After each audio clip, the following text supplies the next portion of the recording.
जय माता दी। राधे राधे। नव दिन रहल्यू मैया हमारो भावनवा है कि कैसे करीना माई मोरी तो होरी बिदैया है कि कैसे करीना। नव दिन रखल्यू मैया आचारा की छैया है कि माई जैसन ना हे कि माई जैसन ना दिहल्यू बेटी के आशीषवा हे कि माई जैसन ना दिहल्यू बेटी के आशीषवा हे कि माई जैसन ना।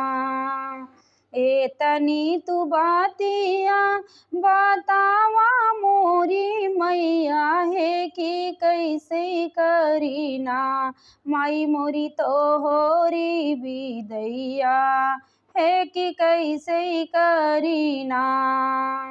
नव दिन मैया मोरी भूखिया ना लागई पियसिया है कि देखत रहीना हे मैया मोरी देखत रहीना मैया मोरी तो होरी सूरतिया है कि देखत रहीना।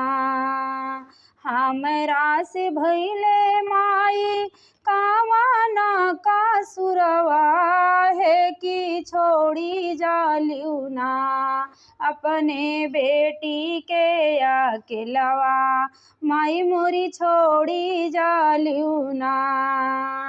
आचरा की छैया राखियो दिहु आशीषवा है कि माई जैसन ना दिहल्यू बेटी के दुलरवा है कि माई जैसन ना दिहल्यू बेटी के दुलरवा है कि माई जैसन ना। सुन सुन लागे मैया हमारा दीना रतिया है कि सुना लागे ना माई मोर हमारउआ गनवा है कि सुना लागे ना।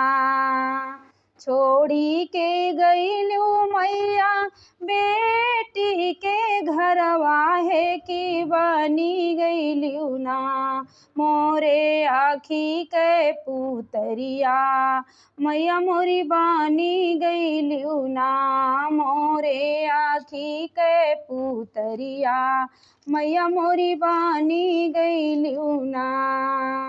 जाते तो बाटू मैया पानी नागरिया है कि फिरी आयु ना मैया मोरी फिरी आयु ना दिहु भगतन के दुलरवा माई मोरी फिरी आयु ना दिहु भगतन के दुलरवा माई मोरी फिरी आयु ना।